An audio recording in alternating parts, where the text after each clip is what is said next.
Hi friend, இன்னைக்கு நாம ரீசெண்டா வெளிவந்த வாழை படத்தோட ரிவ்யூ தான் பார்க்க போறோம். பொதுவா மாரி செல்வராஜ் படம்னால இந்த கேஸ்ட மையமா வச்சு எடுத்திருப்பாருன்னு நம்மளுக்கு தோணி இருக்கும். ஆனா இந்த படத்துல அப்படி எடுக்கல. 1999ல தூத்துக்குடியில ஒரு உண்மை சம்பவத்தை நடந்த கதையை தான் பேஸ் பண்ணி எடுத்திருக்காரு. அத படத்தோட ஓப்பனிங்லேயே போட்டிருப்பாரு. அது என்ன சம்பவம்னு என்னால சொல்ல முடியாது, ஏன்னா அதுதான் படத்தோட கதையே. அதுக்கு பதிலா இந்த படத்துல என்ன நடக்குதுன்னு சின்னதா ஒரு ஒன்லைன் சொல்லிடுறேன். இந்த படத்தோட ஹீரோ ஸ்கூல் படிக்கிற ஒரு சின்ன பையன். அவனோட பேரு சிவனிந்தர். இவன் கூட பெருமாள்னு ஒரு ஃப்ரெண்டு இருப்பான். இந்த வளர்ற டயத்துல சின்ன வயசுல நமக்கெல்லாம் ஒரு பெஸ்ட் ஃப்ரெண்ட் இருப்பான்ல, எது நடந்தாலும் கூட இருக்கிற மாதிரி, அந்த மாதிரி ஒரு பையன் இருப்பான். நம்ம ஹீரோவுக்கு அப்பா கிடையாது, சின்ன வயசுல இறந்திருப்பாரு. அம்மா கூடயும் அக்கா கூடயும் தான் சேர்ந்து வாழ்ந்துகிட்டு இருக்கான். இவனுக்கு ஸ்கூல் போறதை விட லீவ்ல இருக்கிறதா செம்ம கடுப்பா இருக்கும். ஏன்னா இவங்க குடும்பமே இந்த வாழத்தார் இருக்கும்ல, அதுக்கு சொமையாளியா வேலைக்கு போவாங்க. ஸ்கூல் டயத்துல அவங்க அம்மாவும் அக்காவும் சமைக்க போவாங்க. இந்த சனி ஞாயிறு லீவ் விடுவாங்கல்ல, அப்ப நம்ம ஹீரோவும் சேர்த்து கூட்டிட்டு போவாங்க. ஆனா இவங்க கூலி வாங்குறாங்கல்ல, அதுக்கு முன்னாடியே அவங்க குடும்பத்துல இருக்கிற 3 பேரை கணக்கு காட்டி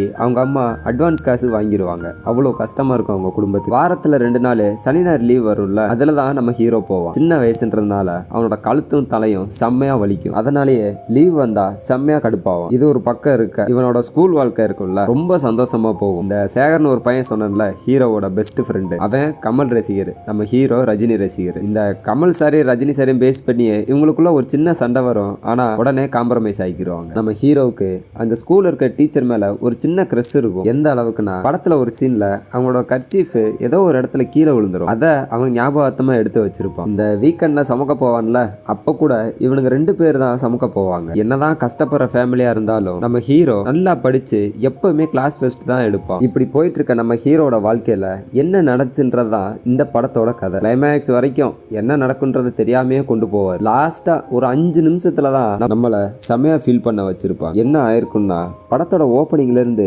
இன்டர்வல் வரைக்கும் நம்ம ஹீரோ ஒரு காட்டுக்குள்ள நின்று பாபான்னு கத்திக்கிட்டே இருப்பான். அத கரெக்டா இன்டர்வல்ல போய் கனெக்ட் பண்ணி வச்சிருப்பாங்க. கூல கட்டடிக்கிற மாதிரி இந்த சமைக்கு போறாருல, வாழத்தார் சமைக்கு, அத ஒரு 2 தடவை கட்டடிச்சிருப்பாரு. அந்த 2 தடவையும் டீச்சருக்காக தான் கட்டடிச்சிருப்பாரு. அந்த 2 தடவை தான் ஹீரோவோட வாழ்க்கையில மறக்க முடியாத தாக்கத்தை ஏற்படுத்தும். ஃபர்ஸ்ட் தடவை அந்த டீச்சருக்காக கட்டடிப்பான். ஆனா அந்த டீச்சர் வற்புறுத்தி கட்டடிச்சிருக்க மாட்டான். அவன் கட்டடிச்சிருக்கும் போது அந்த டீச்சர் கூட ஒரு இடத்துக்கு போவான். அப்படி போகும்போது ஒரு சம்பவம் ஒண்ணு நடந்து ஹீரோவோட குடும்பத்தையே அசிங்கப்படுத்துவான். அதனால நாம போனதுனால தானே இப்படி நடந்துச்சு, இனிமேல் அவங்க கூட பேசவே கூடாதுன்னு முடிவு எடுத்திருப்பான். கொஞ்ச நாள் பேசாம இருக்க ஏதோ ஒரு விதத்துல மறுபடியும் டீச்சர் கூட பேச ஆரம்பிச்சிருவான். இந்த 2வது தடவை கட்டடிப்பான்ல, அதுதான் இந்த படத்தோட கிளைமேக்ஸ் சீன். அதை பார்க்கும்போது ஃபர்ஸ்ட் தடவை இவன் ஏன்டா போகாம விட்டான்னு நம்மளை ஃபீல் பண்ண வச்ச டைரக்டர் கடைசியில நல்ல வேலை இவன் போகாம இருந்தானேன்னு ஃபீல் பண்ண வச்சிருப்பாரு. அது மட்டும் இல்லாம ஒரு பசி வந்தா நம்மளால அழுக கூட முடியாதுன்றத இந்த படத்துல அவ்வளவு தத்ரூபமா காமிச்சிருப்பாரு. எப்படின்னா, 2வது தடவை கட்டடிச்சிருப்பான்ல, அன்னைக்கு